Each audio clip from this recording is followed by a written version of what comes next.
Jeder will gerne eine erfolgreiche Frau an seiner Seite, das fühlt sich super an, aber am Ende kommt nicht jeder Mann vielleicht mit der erfolgreichen Frau klar und kann sich das vielleicht aber auch nicht so eingestehen, ja.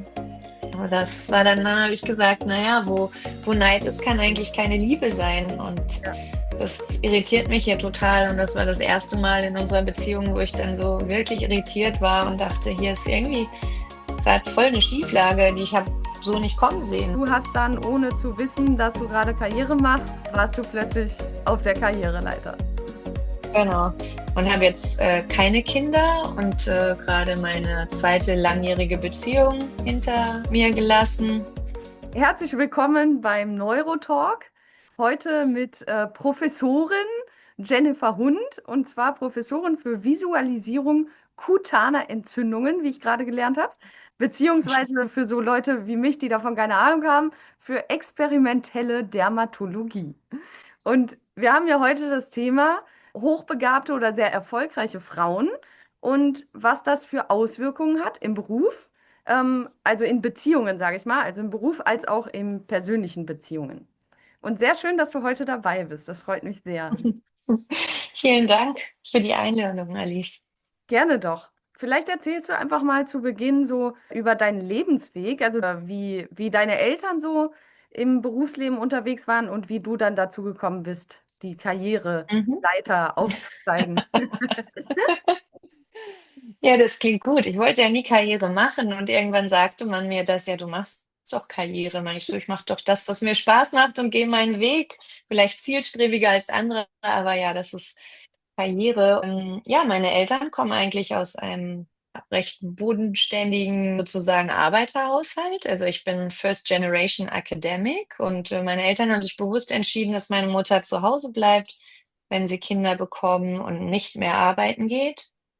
Und mein Vater hat auf seine Karriere verzichtet, er hat im Bergbau unter Tage als Schlosser gearbeitet, immer mittags zu Hause sein kann mit der Familie. Dann Mittagessen, weil du bist ja ins Bergwerk ganz früh um 6 Uhr eingefahren und dann warst du um 14 Uhr zum Mittagessen daheim. Ja, und wenn ich so auf mich schaue, ich habe das irgendwie alles ganz anders gemacht, bin eigentlich sehr sozial Familienmensch, und habe jetzt keine Kinder und gerade meine zweite langjährige Beziehung hinter mir gelassen und habe Tiermedizin mal studiert in Hannover, wollte in die Praxis, danach gerne ins Veterinäramt. Dazu brauchte man eine Promotion. Und dann habe ich gedacht, damit fange ich an und am Ende bin ich in der Wissenschaft halt irgendwie hängen geblieben und ja, bin jetzt dann mit einer Professur in Forschung und Lehre tätig an der Uni Lübeck und total zufrieden und glücklich und ja, habe gemerkt, dass ich nicht mehr ins Veterinär möchte. Also total zufrieden und glücklich, das ist ja schon mal was Gutes, denn trotz der Gegebenheiten, die so passieren, über die wir dann gleich sprechen werden. Und ich hatte dich ja angesprochen, weil ich hier dieses schöne Buch Männer an der Seite erfolgreicher Frauen mir mal gekauft hatte, weil mich das einfach interessiert hatte, weil ich immer wieder gehört habe von sehr erfolgreichen Frauen, beispielsweise meine Steuerberaterin damals, die hatte eine sehr gute laufende Steuerkanzlei mit 10 Angestellten, wollte eigentlich auch Kinder haben, das hat aber nicht funktioniert. Und zwar eben, weil sie, ja, wie bei so vielen erfolgreichen Frauen, wie ich das schon so oft gehört habe, dass die halt keinen Mann gefunden haben, der wirklich auf Dauer mit ihr zusammenbleiben wollte. Und das glaube ich eben, also ist meine Vermutung sozusagen, durch unsere kulturell geprägte Gesellschaft, dass der Mann halt immer das Gefühl haben möchte, der Frau was geben zu können, in irgendwas besser zu sein. Und das sieht man ja zum Beispiel auch bei Ärzten und deren Lebenspartnerinnen. Also mein Onkel ist bestes Beispiel. Mein Onkel ist Arzt und meine Tante ist Krankenschwester. Aber man sieht halt sehr selten eine Ärztin zusammen mit einem Krankenpfleger in einer Beziehung. Ja, das stimmt. Also, ich würde nicht sagen, dass meine Partner gar nicht erfolgreich an sich waren in ihrem Lebensweg. Also, und ich hatte auch nie irgendwie das Gefühl, wie du es gesagt hast, ja, dass man so ungleich in der Beziehung war.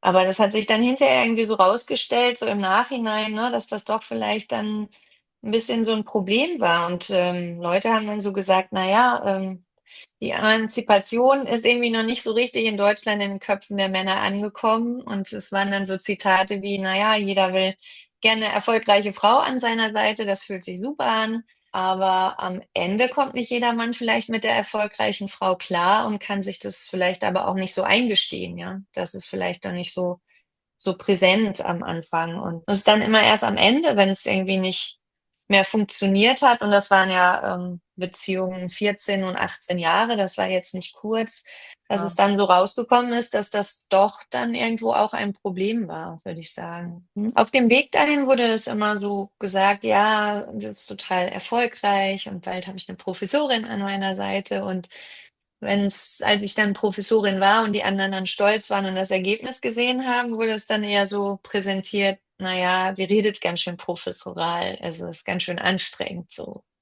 Also Da vielleicht, war er dann plötzlich nicht mehr stolz auf dich, sondern hat eher gesagt, ja, du bist voll anstrengend, so nach dem Motto.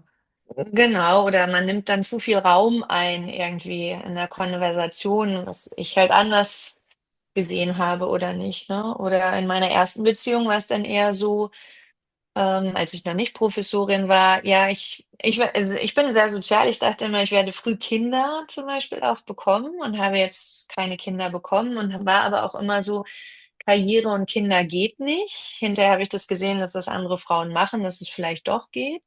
Wer Äh, hat denn gesagt, dass Kinder ma- und Karriere nicht geht? habe ich mir selbst gesagt. Ich glaube, das war vielleicht von zu Hause aus, weil meine Eltern haben Kinder bekommen und ich hatte eine sehr behütete Kindheit, eine sehr glückliche.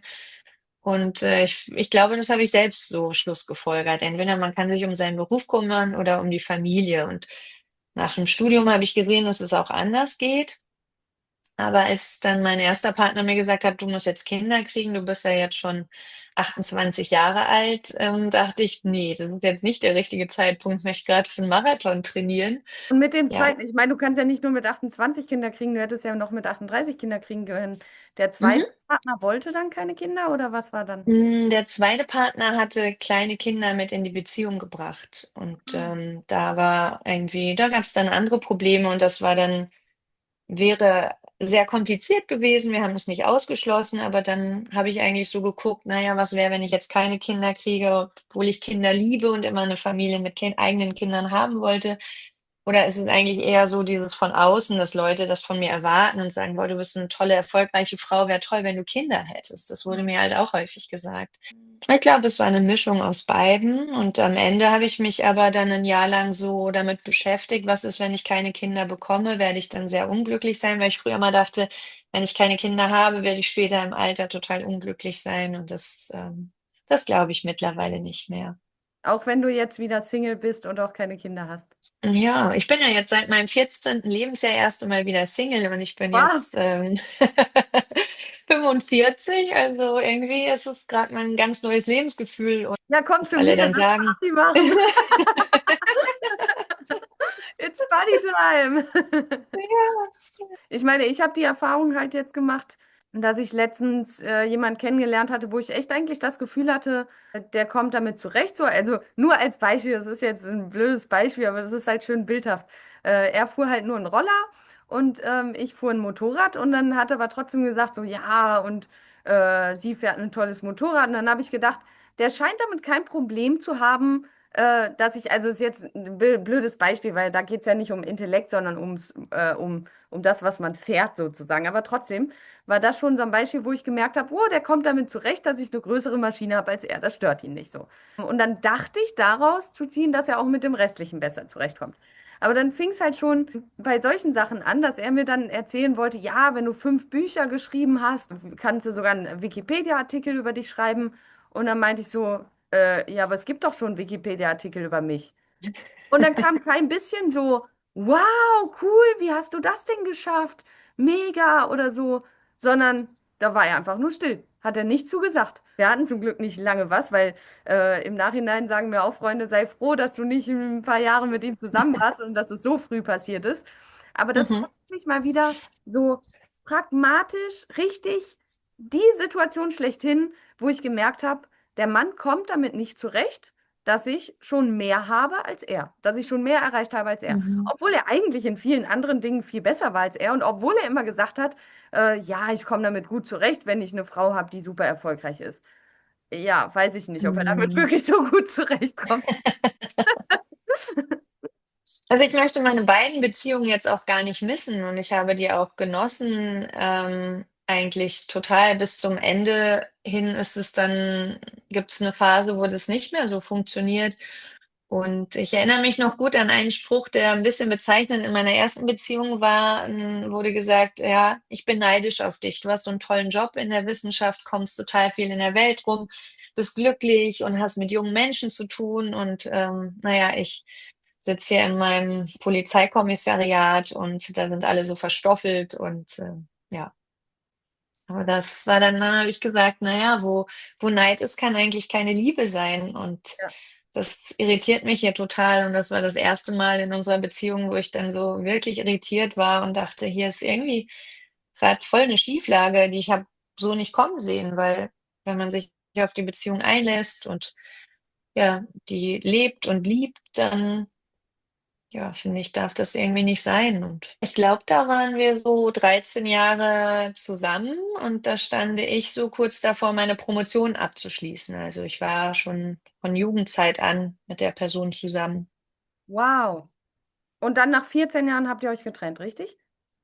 Ja, ich habe mich dann am Ende getrennt, weil es so ein bisschen war dieses ja, in der Wissenschaft, manchmal kommt was dazwischen. Man kann dann nicht immer ganz pünktlich zu Hause sein und hinterher war es dann wurde ja doch dieses klassische Familienleben so verlangt. Nie komme ich nach Hause und es ist was zu essen auf dem Tisch, ne? Weil also beide meine Partner sind in einer sehr klassischen Beziehung, so wie meine Eltern sie auch hatten, groß geworden, dass die Frau da zu Hause ist und der Mann arbeiten geht und, ja, für den Haushalt und die Kinder sorgt und, den Mann auch dann mit Essen verwöhnt, wenn er nach der Arbeit nach Hause kommt. Ja, Aber ja. ich bin halt manchmal auch später nach Hause gekommen und dann ging das nicht so, ne?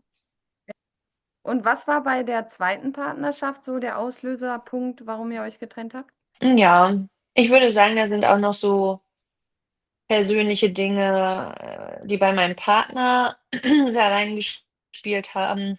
Er hat in der letzten Zeit beide Eltern verloren. Das war ein großer Verlust und Corona war auch, eher eine Belastung und, ich glaube, das lag jetzt an der Gesamtsituation auch, aber auch so, dass es ihm zunehmend schwerer fiel, mit meiner Situation und Stellung reinzukommen und viele weitere kleine Details auch noch. Aber Hm. ja, man kann es auch darunter subsumieren, dass es schon auch so die starke Frau an der Seite eines Mannes war, der auch, sehr stark war und, sehr gut, ja, in seinem Leben, im Berufsleben stand und Also, mich auch immer, unterstützt und gefördert hat in den ersten Jahren, absolut.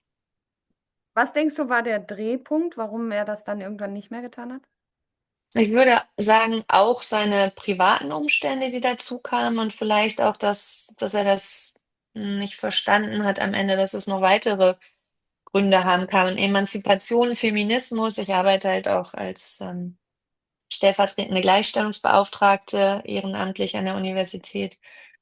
Das war nicht immer leicht. Und gibt es sonst noch etwas, was du jungen, ja nicht nur Wissenschaftlerinnen, sondern im Endeffekt ja auch solchen selbstständigen Frauen wie mir oder anderen Frauen, die einfach gerade erfolgreich sind, würdest du zum Beispiel empfehlen, trotzdem Kinder zu bekommen? Also bereust du das jetzt im Nachhinein, dass du es dir selber so ein bisschen verboten hast, Mhm. sozusagen? Ja, ich habe es mir ja nicht verboten. Ich habe mich wirklich ein Jahr habe ich geguckt, wie ist das? Habe mir alles vorgestellt. Und als dann mein Bruder seine erste Tochter bekommen hat, dachte ich: „Oh Gott, jetzt wird's mir schlecht gehen, weil ich jetzt auch so was haben möchte und für meine Mama, die soll doch Oma sein.“ Aber es war alles gut. Ich war ja wirklich beseelt. Ich ich weiß es nicht. Es muss jeder so machen, wie es sich richtig anfühlt für ihn. Dadurch, dass ich halt die Kinder meines zweiten Partners mit großgezogen habe, war da auch viel Bedürfnis vielleicht, was gestillt wurde, was man so hatte. Oder wir haben Hunde gehabt. Das ist ja dann auch irgendwie Familienmitglied, um das man sich kümmern muss und ewige Kleinkinder. Es kann sein, dass das dadurch irgendwie alles anders geartet und empfunden wurde. Vielen Dank, Jennifer. Nicht zu danken. Es war Es war wirklich. mir ein Vergnügen, mein erstes Online-Video oder Interview zu führen mit dir. Und ich bin die, die dich als erstes interviewen darf. Wow, was für eine Ehre. Ich wünsche dir einen Cool. wunderschönen Tag. Danke, gleichfalls. Tschüss, Alice.